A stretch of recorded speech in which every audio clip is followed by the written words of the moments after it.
What an amazing move by the New York Jets. They surprised all of us with a Morgan Moses trade, and that has completely changed the perception of the Jets' offensive line and has completely changed their offseason. I'll explain. Let's get into it. Boy Green Daily starts now. Let's go, Jet fans.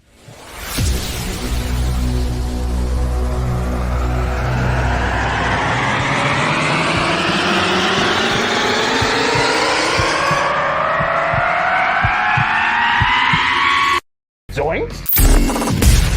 It is unequivocally the Super Bowl for New York Jet fans. Field Yates, baby. Field Gosh darn Yates. Let's bring him on the show. Come on, people. Connor Rogers is joining the show. What's up, Connor? But Trevor Gosh darn Sycamore, baby, for me, personally, my favorite New York Jet of all time. Wow, it's great to be on. What an intro that was right there. Paul, nobody does an intro like you, man.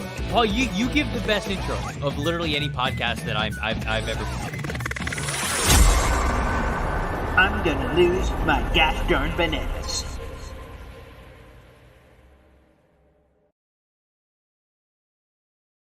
What's poppin', everybody? Paul Lesden Jr., a.k.a. Boy Green. I'm the New York Jets digital reporter for Heavy.com. Welcome to Boy Green Daily, a daily New York Jets video show, also available wherever you get your podcast if you prefer the audio-only version. Facebook, YouTube, Twitter. Show your support, baby, no matter where you're watching or listening. We appreciate you. So, long story short, I was at the radio station all day yesterday. We had a meeting. I also do, in a couple of weeks, baseball. Syracuse Mets. I work with their broadcast team.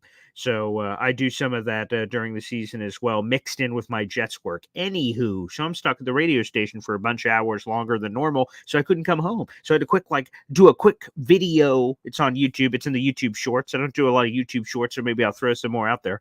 You guys seem to like that. But a quick video reaction to the Morgan Moses trade. But simply... Wow.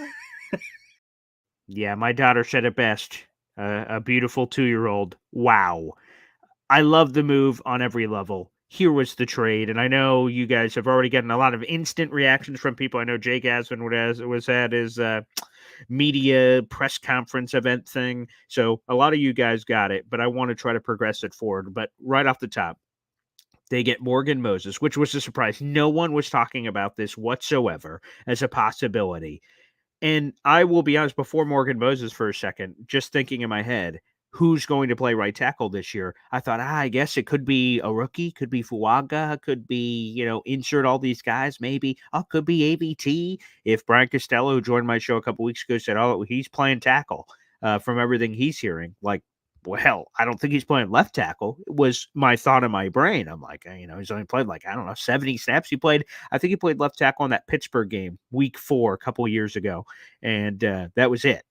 And so I'm like, I ain't playing left tackle. So then I was like, well, yeah, I guess right tackle. So out of all the possibilities I thought of, and there was a lot of different ones in my brain, AVT, maybe a rookie, perhaps. Oh, well, maybe they just go sign a veteran free agent.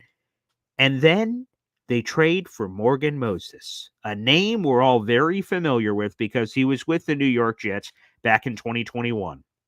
Surprisingly, he gets cut by Washington in late May. We're like, what the? And then the Jets, fast forward a bunch of weeks later, signed Morgan Moses.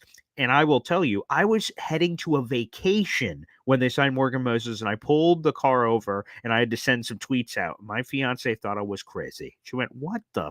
I'm like, this is big. This is big, honey. This is big. This is even bigger for the New York Jets because you have Aaron Rodgers and you need to find ways to pump him up. And that is a way to do it. And Morgan Moses, man, I know he's older. He's 33. He just turned 33 earlier this month. So happy belated birthday, Morgan Moses. He's in the last year of his deal for $5.5 million, but he's just rock solid, man. And that's exactly what the New York Jets need. For 9 straight years, he's played at least 14 games, and that number would have been 16 games if he didn't play those 14 last season, because here is from 2015 to 2022. These are games played and started. 16, 16, 16, 16, 16, 16, 17, 17, 14 was this past season. Holy crap, what a high floor, what a plug-and-play guy. And again, that completely changes the perception of the offensive line, in my opinion, and how we all see it. Because we were looking at going, geez, they don't have a left tackle. Don't have a right tackle. Okay, they got the Simpson kid. Okay, they got Tippmann, and they got ABT somewhere. But there was a lot of mystery, and we got through the first couple early days of Rancy. All these names flying off the board, right? Robert Hunt, and this guy, and this guy, and this guy. And we're like, oh boy, what the hell is Joe Douglas doing here? What in God's green earth? And then all of a sudden, booyah, Morgan Moses. You pick a little bit later in the 4th round, and then you give up a 6th-round comp pick for losing like Nathan Shepard and Mike White and all that ridiculousness. Sign me up.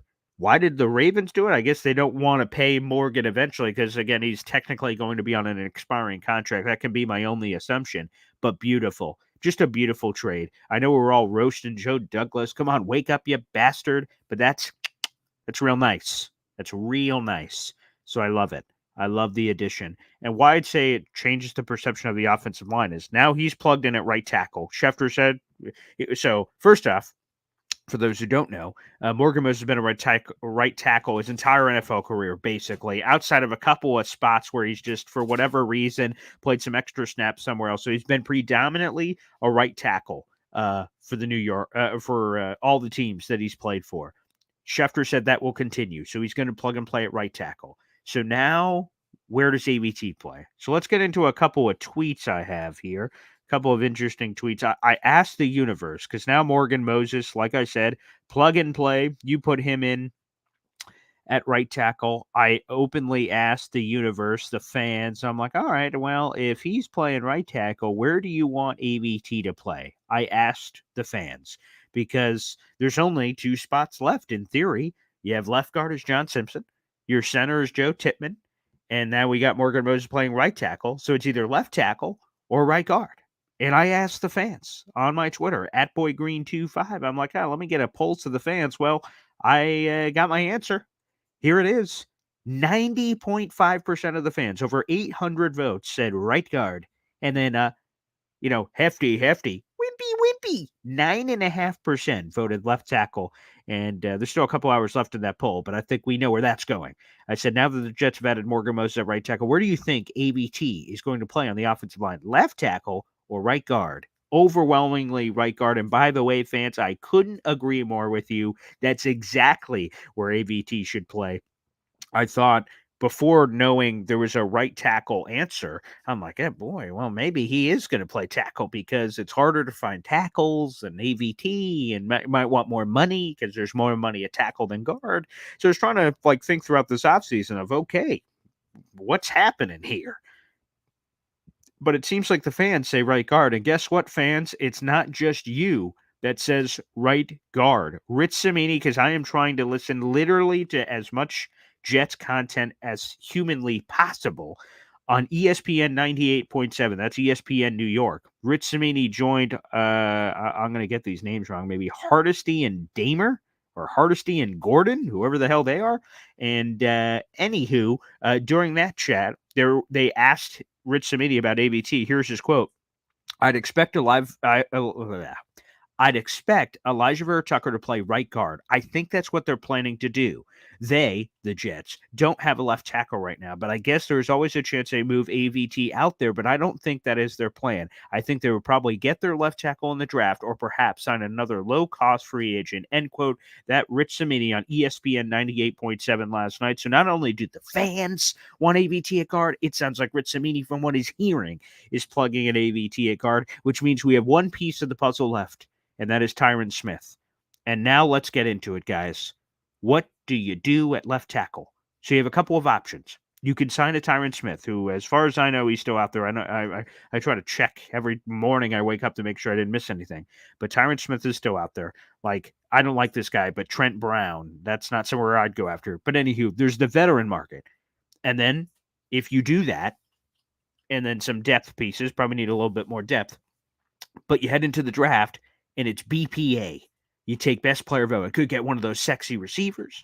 Could get Brock Bowers. Could get, I don't know. I mean, all of a sudden, the possibilities open up dramatically for the New York Jets if you do that. Or if you're the Jets and you don't have a left tackle and you want a left tackle, there are 2 primo left tackles in this draft. We've been talking about them for weeks, months. Joe Alt, Olu Fashanu. You probably have to be pretty aggressive maybe one of those two drop.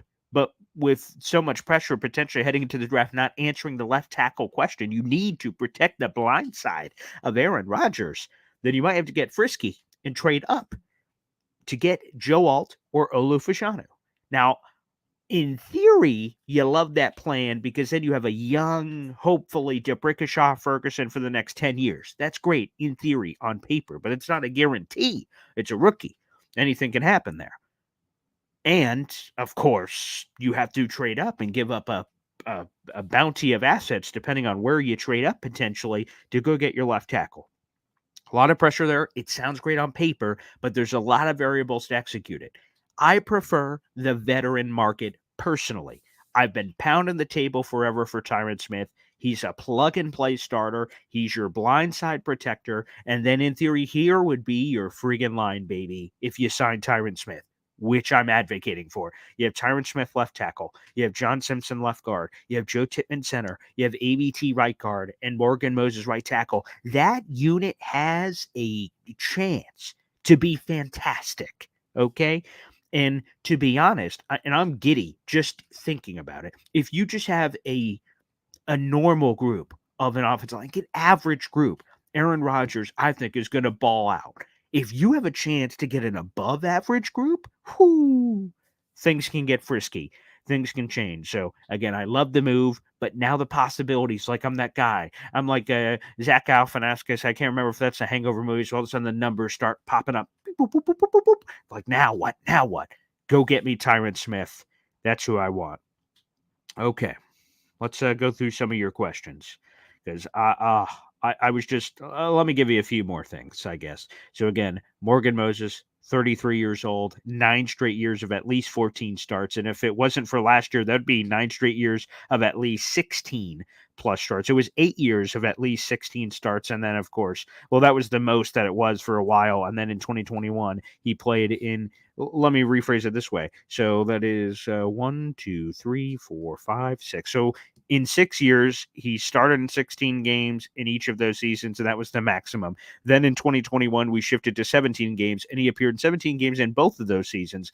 And remember, in 2021, we had Mekhi Becton and George Fant in that Carolina Week 1. Becton gets hurt. Fant jumps to left tackle. Morgan Moses goes to right tackle. So he would have started in all 17 games if an injury didn't happen, potentially there for Morgan Moses, or like he would have won a job. So that's something obviously to factor in as well. So he's just been really healthy, and the PFF numbers are out of this world. This is from last season: 77.6 overall, 75.9 pass block, 77.2 run block. He was just terrific. The numbers are, the analytics are great, the contract's great. The statistics are great. He's just rock solid. So I love him for all those reasons. Okay, let's get to some questions. Good morning, everybody. And feel free to join that Boy Green Superfan Club, that YouTube membership. I'm going to try to rework all of that. So some new perks and things are coming. So hopefully you guys can join the channel on YouTube if you're watching from that perspective, or anywhere else for that matter, because we got a bunch of people on Twitter and YouTube right now. All right. Okay. Alex, morning, everyone. Today is going to be another great day for Joe D. I can feel it in my loins. And, of course, the other one we haven't talked about is wide receiver. And our boy, Connor Hughes, he said that the Jets are ready to, quote-unquote, pounce at wide receiver. Because now that every day we get away, like technically free agency started yesterday, but we've had the legal tampering period and stuff. Every day we get away, the free agents, today's price is not yesterday's price. The price starts to change because Calvin Ridley's price, as we saw yesterday, the Jets weren't in on because of the crazy money. But as we get further and further away, the price goes boop, boop, boop, boop, boop, boop, boop, potentially more into Joe Douglas's range for where they want to be coming up there at the wide receiver position. So wide receiver is the next move, baby. I wrote a piece for Heavy on Jets talking about some of Connor Hughes' points, also the Mike Williams possibility, so we could get into that maybe on a separate video that could come up tomorrow or later. We'll see. We'll have the chance to go live potentially again later today. We'll see. What's today? Thursday? Oh, yeah, we do go live. So we'll have me and Woody at 3 o'clock. Plus, guys, I just want to give a quick shout out Thomas Morstead is joining the show today. It's going to be somewhere in the early afternoon. Make sure you subscribe on YouTube so you don't miss the interview. Again, that's youtube.com/boygreen25. We're going to talk to the freshly signed Thomas Morstead, who signed a 2-year deal with the New York Jets. So I've got the questions right here in front of me and some other nuggets and things I want to kind of dive in, some things that happen organically during the interview. So Thomas Morstead, baby. Looking forward to that one. We got some nice interviews coming up here on the channel. John Sauer, love to secure left tackle. DJ Humphries now available. Possibility. He's coming off. What was that? I can't remember off the top of my head, but it's a serious injury they suffered late in the season, so his status is somewhat uncertain. So that the injuries would kind of scare me.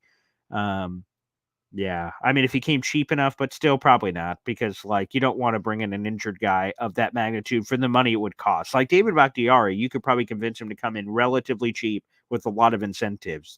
I don't know if you could do that for DJ. I don't know of anyone on the staff he has that kind of connection with. Let's see. Yep, as Alex says, he could miss a couple of games. Yeah, that was the good luck charm, Jared B, part of the Boy Green Superfan Club. He said he loved my video short yesterday, but I was hoping you wear the Hall of Fame gear again today because I tweeted out in case you guys missed it. So I had the meeting yesterday, so I had to kind of step up the fit, the game. So I said, "Ooh, what can I wear? Ooh, I haven't worn my Hall of Fame stuff in a while." I said, "You know what? It's actually." I should wear the Hall of Fame stuff because the Jets are going to add "quote unquote" Hall of Fame talent. Now I don't know if Morgan Moses quite goes that far, but you know what I mean. That get some Hall of Fame talent. It worked out, so maybe I should wear that again. You're right. Here, Jared. Maybe I should have done that.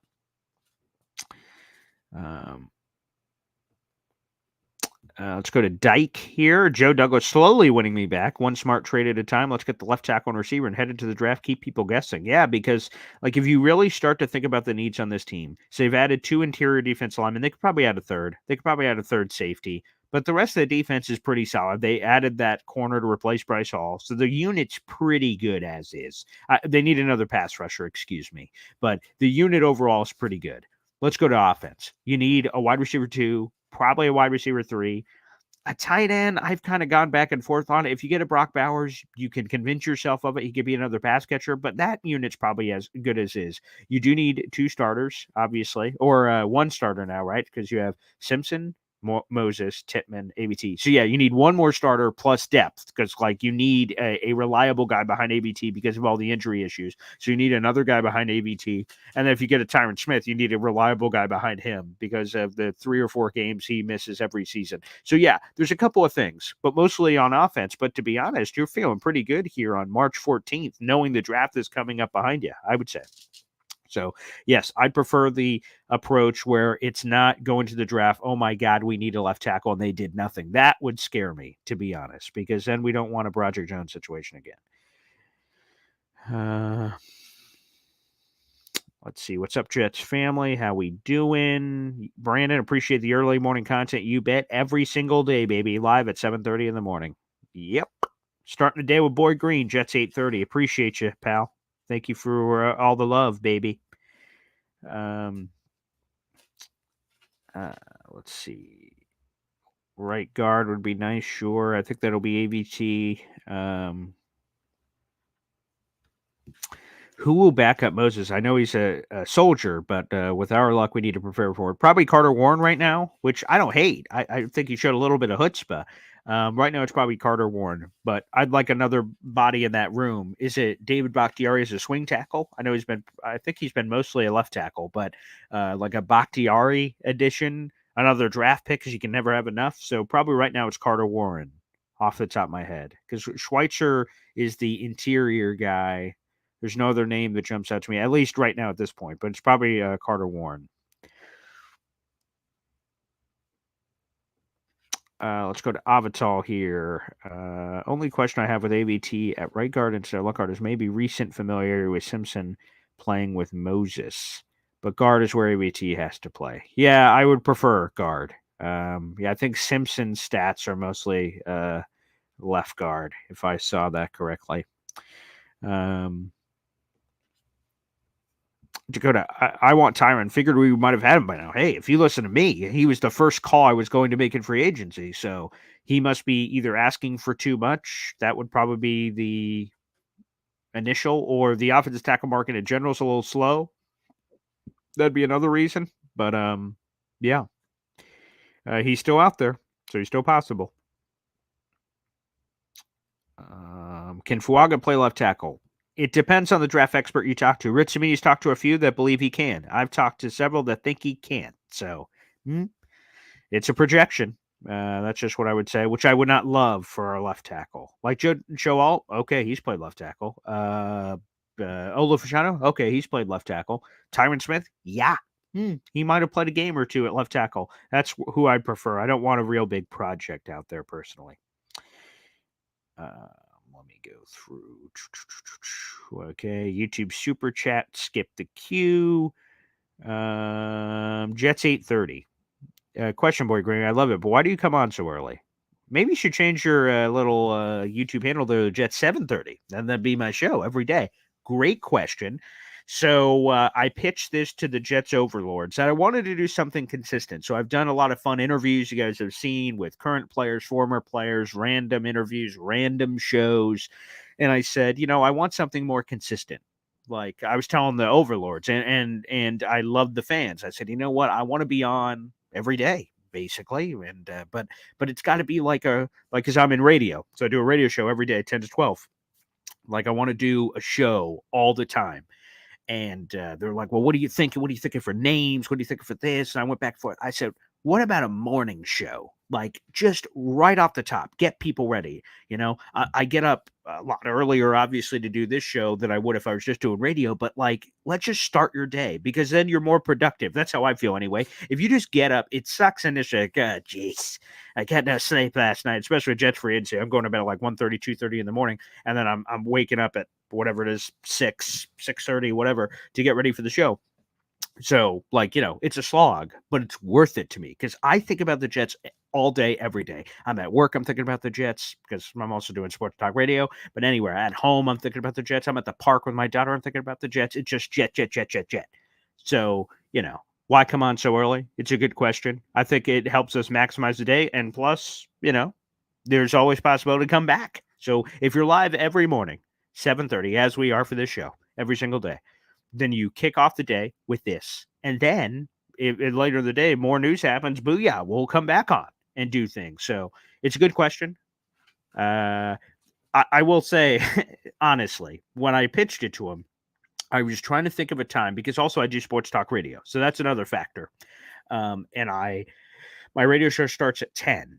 It takes an hour to get there. Then we're at 9. I didn't want a show to be too on top of just in case we ever ran over. This show initially, the pitch was 20 or 30 minutes, but right now we're at 23 minutes. The other day, a busy free agency day, we were on for an hour. I want the flexibility to kind of wiggle there a little bit potentially doing this program. So that was another thing. I wanted a little wiggle room. I said 7:30. He said, phenomenal. I went 7:30.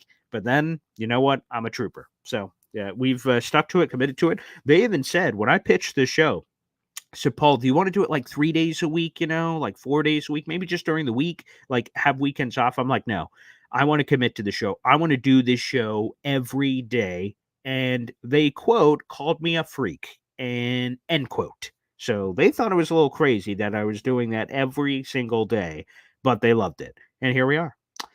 I know I have to completely change up the shop. I got all these ideas for the Lose Your Gosh Darn Bananas shirt, the Sweet Passionate Love, the mugs, and everything. I just need to dedicate and fix up the shop.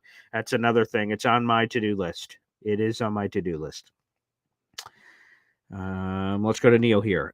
Anything further on the Corey Davis returning? Just more reporters have stepped up to the plate and have confirmed it, basically, Neil, is what it seems like. That more people have said that the Jets reached out, they had conversations, but it never went further, basically. So more people are stepping up saying it. I've seen Zach Rosenblatt confirm it. I've seen, I'm pretty sure Rich talked about it. I know for sure Connor Hughes has talked about it. And then obviously you heard some of Jake Aswin's notes and things that he heard. So there was 4 or 5 people. Now you're like, okay, that's pretty frisky.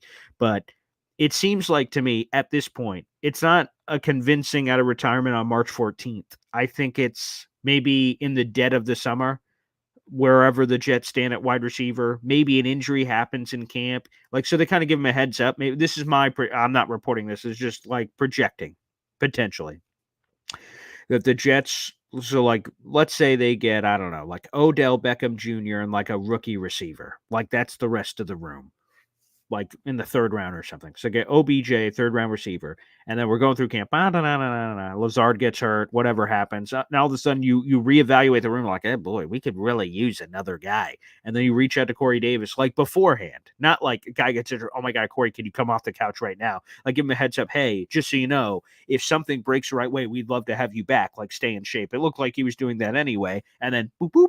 And then maybe he comes, because it sounds like, from all accounts, Connor Hughes more specifically, that if the Jets were really in the playoff race, not like a miracle 1%, like if they legitimately had a path to the playoffs, like, hey, win this, you're in, Corey Davis would have come back for a bunch of the games with Aaron Rodgers and everything. That's what Connor Hughes says. So that's what I would say. So keep an eye out for it. We don't know. You know, they could certainly use him at this point, but we'll see how the rest of the offseason plays out. Let's see. Let's go to John here. He says, I really believe we need to go left tackle in the first round, only one injury away from another 2022-2023 disaster otherwise. That's true. So even if you get a Tyron Smith, there is still a chance to go left tackle. Again, if you're going BPA, I just think your possibilities increase. So you could go Joe Alterolo and then be ready for that scenario, of course, and then have your future. Because Tyron, we keep using him as the example. He's going to be here for what? A year? 2 years? Okay. And then what? So, like, yes, to your point, one injury, like, hey, boy, we're right back. That's a very fair point. Very fair point. Okay, let me see. Troy Fontenot, that'd be Paulie Walnuts. Fontenot, best option at left tackle. Could be. He'd be a nice one. He's off the cuff. Matthias says, the Ridley Price is not good. Way too much. I told you guys that, like, initially I was like, ooh, that would be fun. And then the more I thought about it, I'm like, you know what? I think he's going to get overpaid. Most recently I said, I think he's getting $20+ million a year, and he got, what, $23 million a year? Woo! So, different stuff. Christopher Thibodeau. Hearing Joey Bosa may get cut, Huck replacement. Yeah, that's kind of weird, because the Khalil Mack thing, he's coming back on his restructure, but I've heard nothing on Bosa yet. So, wouldn't that be? That they need another pass rusher. That would be a fun splash. And with the dead money that might be associated with that, maybe it's a Russell Wilson-ish thing where he plays for relatively cheap on a 1-year deal. Ooh, sign me up. That'd be nice. Let's see. Mitch, Jets have $12 million left. Can they get more? Yeah, they have not announced any of the restructures we thought. So unless those have happened behind the scenes and not publicly released yet, there's still JFM. There's still like a Mosley extension possible. There's still some money there that they have not touched. So interesting. Let's see.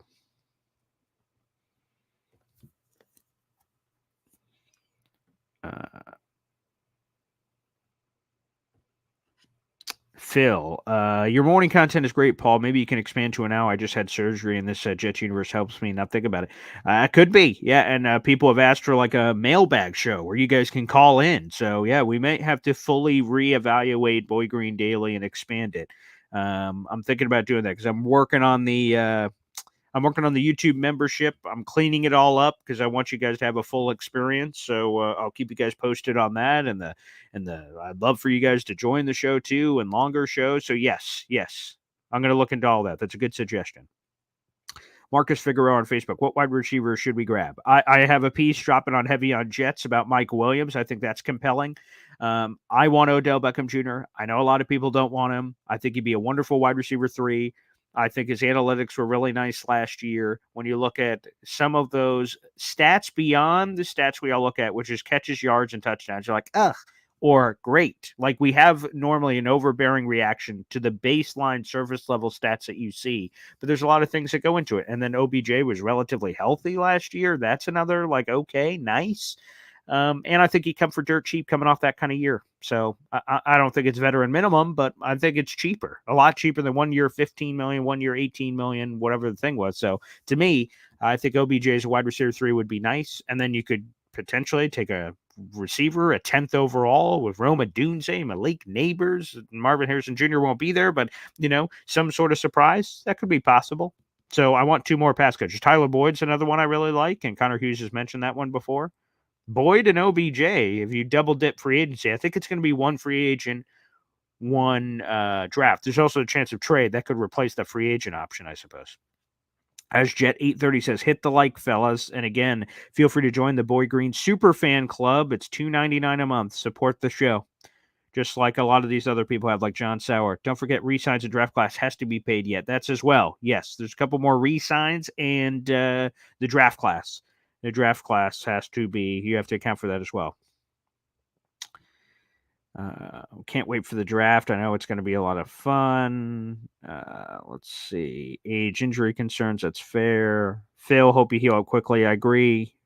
Heal up, Phil. Signed Tyron Smith. Love Tyron. Let me keep going here. Resign McGovern for backup center. John Sauer. I 100% agree. I love that. Yes.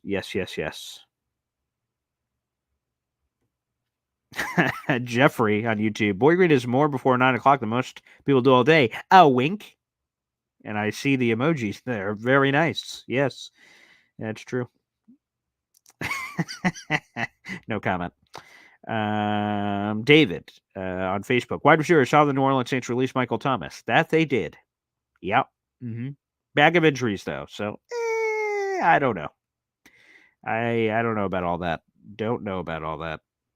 A lot of injuries. I guess if it was an incentive-laden Dio and dirt cheap, maybe I'd kick the tires, but I'm not sure I love that one. Phil, the morning show is my favorite. I love it. I'm glad that you love it, man. That's good. I try to do what I can for the people. Curtis Samuel fits. Yeah, he's been hyped up forever.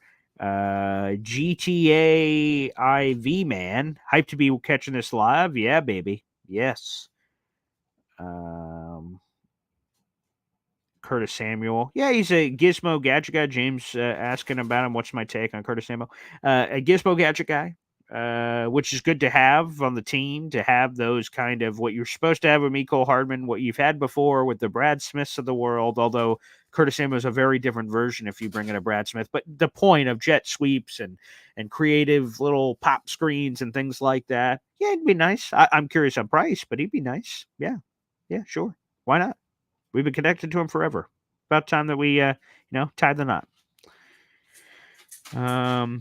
Okay, here's a super chat. Very nice. Phil, thoughts on comment below about trading up for alts. Let me see if I can find it. I don't think I have the... Well, either way, just trading up for alt. I don't see my comment below. Okay, let me see. I don't see where your Joe Alt comment went. Let me try to find you, Phil. Yeah. Anywho, I guess just the point, unless I can't find it. So trading up for Joe Alt. I think the Jets have a couple of options here. Now that you have Morgan Moses there at right tackle and ABT likely at guard, now your gaping starting hole is left tackle. So you have a couple ways to fill that. 2, in my opinion, a Tyron Smith level free agent, plug and play, boom, starters are done, and then you can add depth, and it's finished right now, heading into the draft, which, quick detour, quick aside, like I'm whispering to you, not bad. BPA, best player. I'm the little guy on the shoulder. Not bad. That'd be a solid plan. Here's the other side. To your point, okay, they just keep addressing other things. Hey, get some wide receiver help, get some other stuff, and then they head into the draft like, we do not have a left tackle. And then maybe the Jets had to go worst case. They're like, well, I guess ABT could play left tackle, but again, he's only played like 70 snaps or something at left tackle, so I don't love that personally.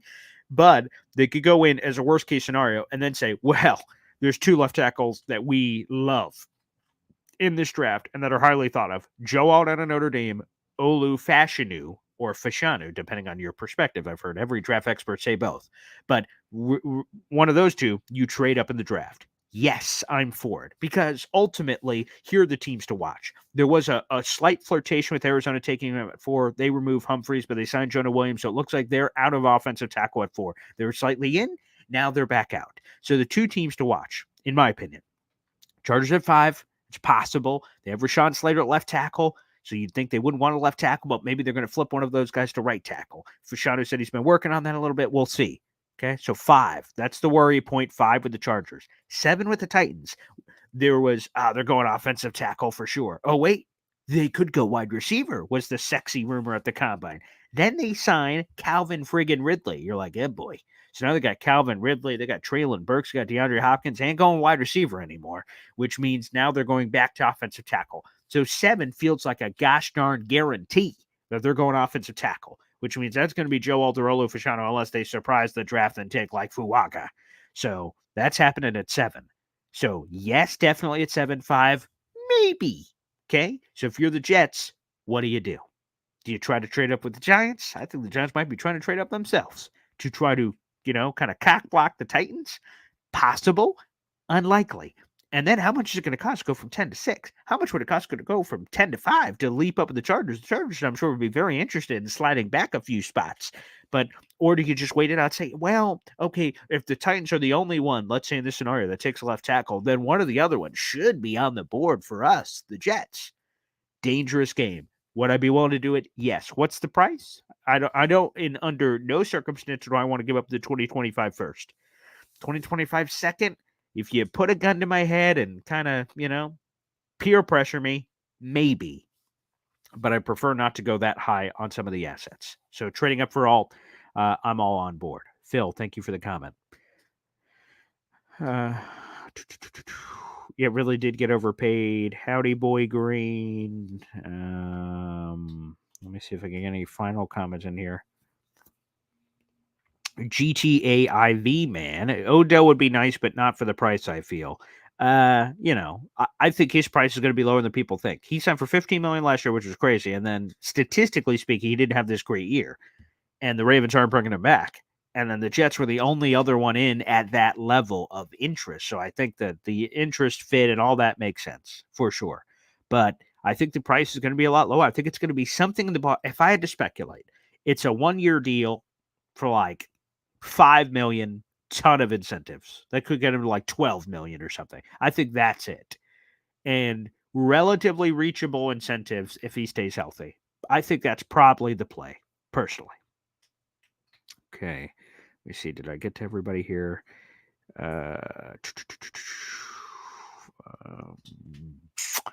Do we go after a Huff replacement? Christopher on YouTube, we have to. We need another guy. Now, I don't know if it's who's out there. Bosa was what someone brought up earlier. I don't know if it's Bosa. That'd be pretty aggressive, but I'm all aboard aggression train. That'd be pretty aggressive, but it might be one of those lower level ones where you just trust that Chase Young, maybe. I don't know, like a name like that, like that's kind of off the top of the scrap heap. The Jets kind of identify and say that player may be really good, or a player that it shows some potential, but in our scheme we can lift them to another level. But it's 100% on board. Absolutely, it's on board.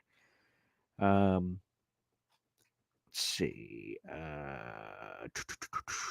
Brock Bowers. Yep, he's on the board. Absolutely, he's available. The UDFA pool is going to be good. Idea of OBJ coming back to the Jets for all those reasons. Think about it. Like, so wide receiver 3. Okay, he's not OBJ of old, but he's still OBJ. So he's still a proven pass catcher. You bring him back to New York, so you shove it in the Giants' face. Love that. And then come on, let's be honest. Let's be honest. When the Jets do their jersey announcement in a couple weeks, OBJ is so going to be there in his jersey. What a great marketing tool. And he's friends with Aaron Rodgers. Aaron Rodgers is friends with him. It's all interconnected. They all want to play with each other. I don't know. I love it. I've always loved OBJ. I wanted him in the draft 1,000,000 years ago for the Jets. He wants to come back to New York. Aaron Rodgers is going to be tossing touchdowns to me, you, and your grandma. So, like, you know what? More the merrier. Like, let's just have people doing it. Great question, Beth Page, Chris. When you sign someone with incentives, don't those incentives count towards the cap? No, not the cap this year. The cap next year. So let's go to that OBJ situation.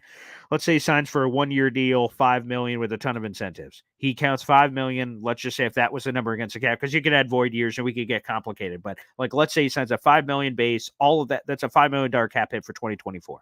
Let's say he's got, I don't know, $5 million in incentives. I'm making this up. and he reaches all those incentives, that $5 million goes on the cap the following year. Because to be honest, it'd be impossible to technically put it on the cap this year. What you can't budget, and then like if you start to think about the question, like you can't budget, and then like as he hits them, you just get bonus. Oh boy, now we have to account for $2 million. Like that doesn't make any sense from a budgeting perspective. So yes, if he reaches the incentives, it hits you on the cap the following year, which is good. Which is good. That explains it. Zebo, Paul likes the big sexy names. I do. I'm gonna be. We're New York, baby. We're New York. Come on, like yes. I'm intrigued by the sex appeal, the Devontae Adams, the OBJ, the whatever. Yes, guilty as charged. Yes, I do like the big sexy names. Yes. Let's see. Thanks, Paul. I couldn't find an answer to that. Yeah. So big shout out, because I think where I was able to confirm all that was one of the best cap gurus in the world. His name is Greg Thompson. He covers the Buffalo Bills, so I understand why you guys may be hesitant to reach out to him. But he's a capologist. He studies this stuff, and he's really good. He's very, very good. So yeah, he explained it to fans recently. Also, I know a couple of other cap people. So yes, that is the answer to your question. So a very good question. I think a lot of people, I wish more people would not be afraid to ask questions, because I think people are afraid to ask a question and look stupid. So then they're like, geez. And I'm like, you know what? Come on. Let's, we are family. Get a little Sister Sledge action going on there. You know what I'm talking about? So yeah, that is the answer to that question. Okay. I highlighted the wrong one. The best cap expert in the world is the Saints GM, Mickey Loomis. Mickey Loomis is the Saints GM. Yeah, I don't know what they're doing. Paul, FPP, do you think with the high price of Ridley, Jets go wide receiver in the draft? Yeah, I think Rich Cimini has mentioned it. I think Connor Hughes has mentioned it too. There is a wide receiver rich draft. This draft looks awesome at wide receiver, and that's cost-effective labor, of course, obviously. But I think it will be a multiple approach, though. I don't think it's just draft. I don't think they're going to the draft drafting two guys. Okay, there's receiver. I think they are adding a proven guy, whether that's the veteran wide receiver market. I think, as Connor Hughes said, they're really looking into that. And then trade market. They are sniffing around the trade market. So they're doing their homework. Frank, we're currently $12 million under cap, $9 million for draft picks. Who on the current roster would be cap casualties? I don't think we're getting a cap casualty, to be honest. I think it's more so restructures, which we haven't touched those yet. Yeah, that's a nice deep track. You like that, huh? Yeah, that's nice. All right, what's the other question I just missed? JJ McCarthy at 10. Oh my. If we get Tyron, wide receiver 2, and JJ McCarthy is there at 10. I do want a long-term option, and most people have assumed to be in day 3. But I mean, shoot, let's play your scenario. You get wide receiver 2. It's, I don't know. Who's a good wide receiver? Mike Williams. Okay. We get Mike Williams and Tyron Smith. And everything mainly is plugged. Maybe.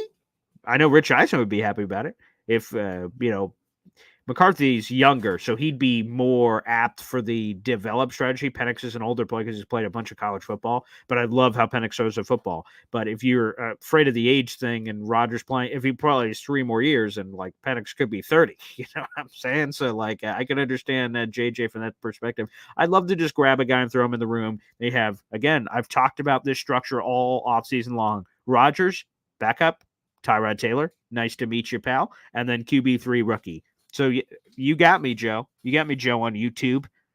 JJ McCarthy at 10. You could sing me. You could whisper those sweet pleasantries, that pillow talk at night. You could do that. You could do that. Go to Mario. Okay, Mario, welcome to the show. Hey, do you think that they will make a trade for a wide receiver, or will we sign one? Yes, I think they would do one of those things and then draft. So I think you're adding 2 receivers. I think one is free agency or trade. One is my brain's not working. A trade or free agency, and then one draft. I think it will be one from not each of those pools. One pool from draft, 100%. I think they're drafting a receiver. How could you not in this class? And then the other one, I think, will be trade or free agency. Could be like a Tyler Boyd, OBJ, trade. Because again, it looks like Keenan's probably staying. So that dream's dead. Play your smallest violins in the world, people. So Mike Williams, I think, would be intriguing. Connor Hughes said they had interest a couple years ago before he re-upped with the Chargers. And then I keep dreaming about Devontae Adams. So, yeah, I think so. But if I had a gun to my head, I had to pick one.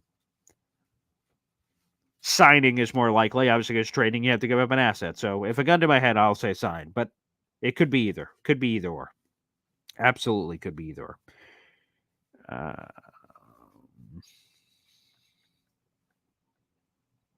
James Wyatt. Whoa, mama. Enjoying the evening show here in Japan. Wow. Well, awesome, James. I'm glad we're having some fans over in Japan, baby. That's cool. My brother was stationed in Okinawa when he was serving our country. With our wide receivers so bad last year, creating no separation.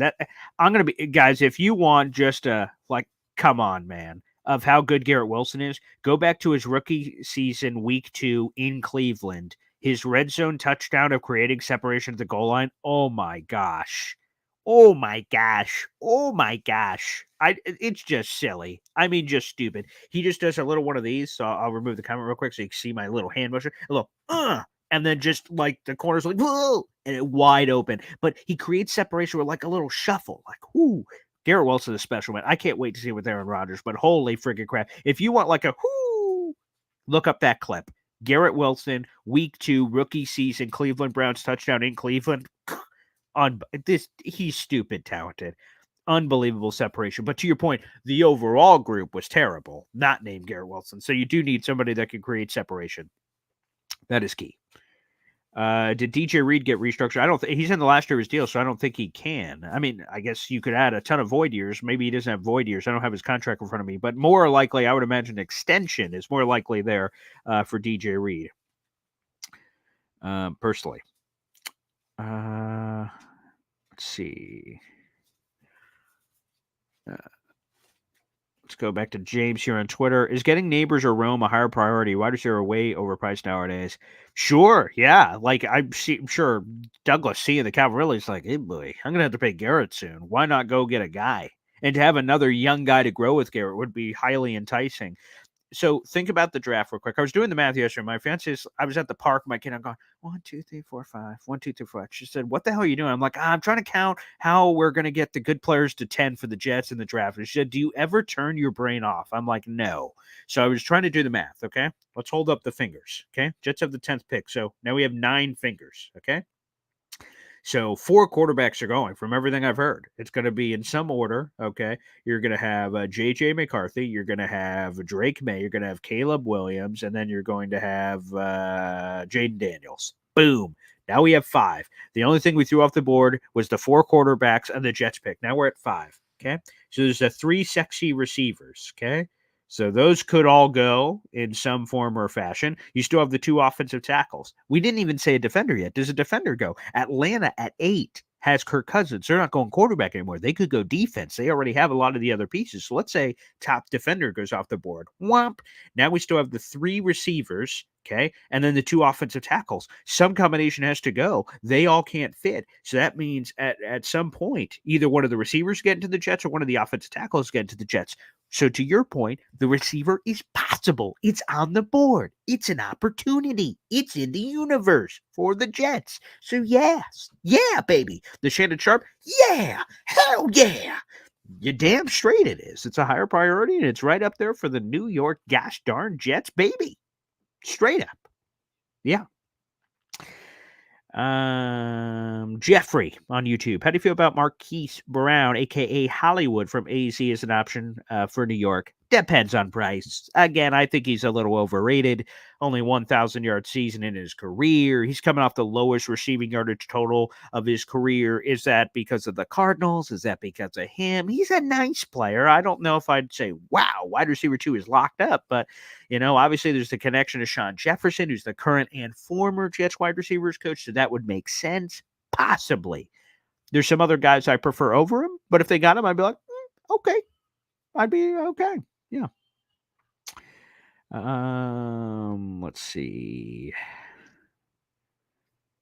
How about if Neil Brooks on Twitter? How about if Hopkins shakes loose after the Ridley trade? Ridley signing. Yeah, I mean, sure, yeah, because I think a lot of people going, ooh, Traylon Burks, Hopkins, and Calvin Ridley. Well, they got a lot of guys, but maybe to your point, maybe they do shake loose. If they do, sure, yeah, Hopkins would be fun. Yeah, sign me up. That's creative.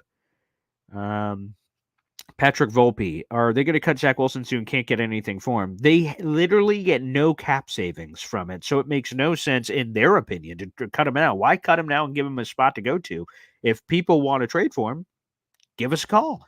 There's literally no benefit. Maybe benefit to the fans to wipe their hands of it and have it over, I guess. But there's no benefit to the Jets doing that right now. So I don't anticipate that. They're going to keep trying to trade him, and that's it. Yeah. Zach Wilson to Denver? That could be. For sure. That's possible, I guess. We'll see who wants him, I guess. I can't wait for the new uniforms, too. Phil mentions that. Like, we're all thinking about free agency right now, rightfully so, but eventually, before you know it, they said it's April. And it's got to be pretty early April because they can't wait too long because of the draft. So I imagine that's got to be on the front part of April, probably, and everything that comes with it. So I can't wait to see what all that looks like. Yeah.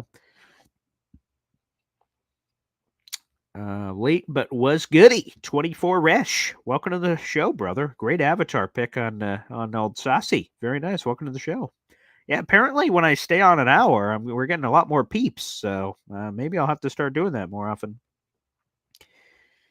Let's see. Is Neighbors way better than Adunze? That's a good question. I want to get more draft people on. It depends on the people. Daniel Jeremiah is a massive Adunze fan.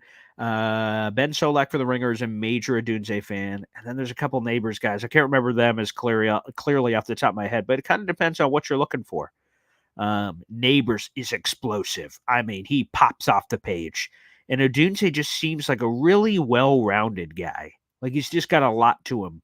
And I think he's, what Ben Solak said will go to him, who's such a big fan of him. He thinks day one he's going to be an immediate contributor in the NFL. Like there's no real transition. He's that good. Daniel Jeremiah called him his favorite player in the draft. So I don't know if way better. I think a lot of people interpret the wide receivers differently. Hell, we heard from, who was that, Matt Miller? Daniel Jeremiah, maybe? Someone said that like Marvin Harrison Jr. is not the clear-cut number one, that depending on the team you talk to, it's different. So that could be the surprise. Remember, like in the corners, right? We're like, oh, man, there's no way we get Sauce. The Houston's going corner. Although in my final mock draft, I predicted Houston would go Stingley. So, yeah. Boy, Green's pretty good. I don't know. It was random luck probably. But, like, wide receiver, right? The Jets didn't have the first whack wide receiver. They still got K.R. Wilson. Drake London went before. Stingley went before. We could have one of those weird things where all of a sudden we get a surprise. Malik Neighbors, 4th overall, the Cardinals. You're like, what the hoo-ha? And he gets something crazy. So, could be a thing. Oh, yeah, baby. Let's welcome this. We got a brand new member to the Boy Green Super Fan Club. Jeffrey, welcome to the show, brother. Thank you. Thank you, everybody. And feel free to do that. If you guys want to join the club, baby, we're trying to take over the Boy Green Show, Boy Green Daily. Become a YouTube member, everybody. Booyah.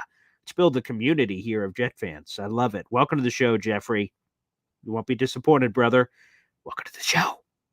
Beautiful. Okay. I guess this hour show thing has to keep going. You guys are really digging it. Now, let me see. What was the latest question here? See if I could get that. Welcome, Jeffrey. That's awesome, man. Let me see. Zach Wilson in Minnesota. That could be. Sam Darnold, Zach Wilson in the same room. That would be funny.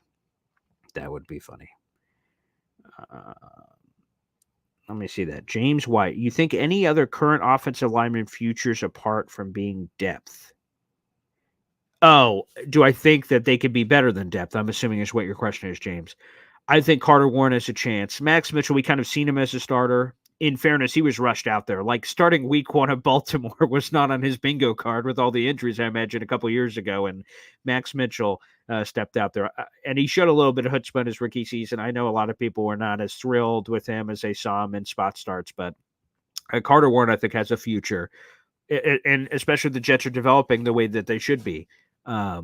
So yeah. I think Carter could be. Left tackle might be aggressive, but wherever he plays, he could play on both sides. Or at worst, to have him as your bona fide six man would be great. And Wes Schweitzer started a ton of games, so probably with all the offensive line injuries that happened to the Jets, hopefully we get the script flipped. The last 2 years have been just disgusting. So hopefully we get some sort of flip where we're not seeing these guys. But I think Warren for sure, future developing guy. He's been spoken very highly of from Damian Woody's and Brandon Thorns. And then Schweitzer just always finds a way to get out there. And he's so versatile. He can play guard and center and all over the place. So he'll probably find his way on the field too. But good question, James.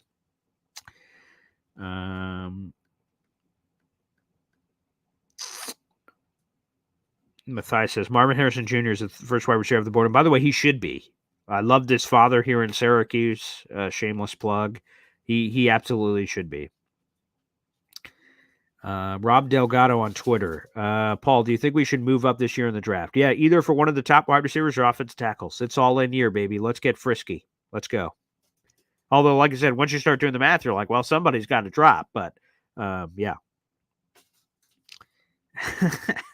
FPP, I'm glad I have a dog to get me up to watch your show. Like, damn it, take me out, you bastard. And you're like, all right. Hey, well, Boy Green's on. Nice. That's fun. JMax99 RB, how about a cheap deal for Dobson? Yeah, I'm assuming you're talking about J.K. Dobbins maybe. But yes, I want another veteran running back. J.K. Dobbins would make sense. He was Achilles buddies with Rodgers, could come dirt cheap. I think the Chargers are probably looking at him too because they got Roman over there and Harbaugh and all that. But yes, I want a cheap veteran in there behind Brees. I never want Brees to have 40 carries in a game again under any circumstance. So the only way to fix that, of course, obviously, is by bringing in another veteran guy. I like Izzy.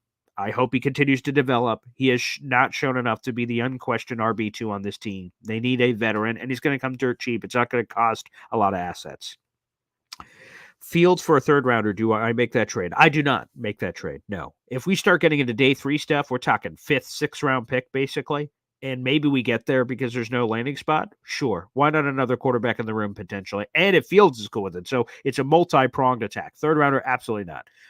We have Tyrod Taylor. I like Tyrod a lot. There are the durability concerns, but I like Tyrod a lot. Fields, unless he was just cool, just holding a clipboard, which he might not be. As a former first rounder and the 5th-year option, you'd clearly decline if you were the Jets. So I don't think so. No. 5th, 6th round pick, you're like, wow, the value, okay, maybe we'll bring him in. But outside of that scenario, no. If all these, I'm ignoring, for lack of a better word, all of the Aaron Rodgers VP stuff. Again, I'm not touching it, guys, but if somehow that thing came to reality, sure, trade for Justin Fields, he's your new starting quarterback. But come on, people, it's not going to happen, and I'm not really addressing it until we have to, and we don't yet. Yeah, I'm seeing all these VP stuff. I'm trying to steer clear of that. All right, Jeffrey, the new member of the Boy Green Superfan Club, baby. Is Marquise Brown from Arizona, former first-round pick, still available? And if so, how do you feel about him and his past as a viable option at wide receiver? He is a former first-rounder. He is still available from what I've seen. How do I feel about him? I think he's really talented. I think when he's not the guy, I think he does very well. But when he is the guy, he underwhelms. So he's a talented player. I don't know if I'd feel great about him at wide receiver 2. He'd probably be more so for me, Jeffrey, a wide receiver 3, personally. But, different strokes, different folks. Again, there is the clear connection to Sean Jefferson, the Jets' current wide receivers coach. So that part of the equation helps. All right. Yeah, Phil, you got your wish. You peer pressured my ass into this hour-long Boy Green Daily, so I guess this will be a new thing moving forward. So, yeah, we only got like another minute or so let me hurry up. What is Q's best sport nowadays? Well, not basketball. They're just one and done in the ACC tournament last night. But football looks really fun. They got Fran Brown from Georgia, so that could be. He could be the next thing for football. So that'd be exciting here because I'm a historical guy. So Jim Brown, Ernie Davis, Floyd Little, God rest his soul. I'm in those waters. Let's see. Zeitler is no longer a chance. It's possible because then you could kick ABT to guard, but I feel like it's less possible now that right tackle solved, in my opinion. But hey, take all the Ravens offensive linemen as far as I'm concerned. That's funny. James Wyatt. Would you be happy if we took Bowers at BP at 10 if top O line or wide receiver gun or trade back? I would probably, well, again, because we have to keep doing the math of the wide receivers, the 3 wide receivers, the 2 offensive linemen, the 4 quarterbacks. Like I said, once you start doing that math, somebody's got to be there. Like we all say, well, these 20, no way the Jets are getting these guys. These 20 players are, they're all going top 10. I'm like, 20 players? How does that make any sense? So I'm open, to Bowers at 10. I am open to that. Absolutely. I am open to that. But we have to see. If I get an enticing offer, like who slipped that someone would be trading up, because it takes 2 to tango on the trade situation. To trade back, somebody wants to trade up. So yes, I'd be interested in Brock Bowers. I keep going back and forth. I keep hearing from some draft experts, oh yeah, Brock Bowers, the draft experts, absolutely not. So like I'm hearing these draft people because this is their world. We're just coming into their world. The draft people have been studying the draft all year long, and then Jet fans are like, season's over, or in some cases, middle of the season. We're like, draft? So like we're coming into their world. So I listen to these draft people. I love the draft. I love consuming draft content. I love hearing draft people. And so it'd be kind of tempting with Bowers. Absolutely. It's a possibility. Oh, YouTube super chat coming in from Frank. Appreciate it, brother. Show is great to watch from your dad's favorite city, Cowboy Land. Sick of those fans. Jets need to win a Super Bowl so I can shut my friends up. I will tell you that my dad, for those who don't know, is a diehard Cowboys fan. He joins me every weekend. This week it'll be Sunday, I believe I have on the schedule because he's moving. But I've been to 2 Jets Cowboys games with my father, and it's every 4 years.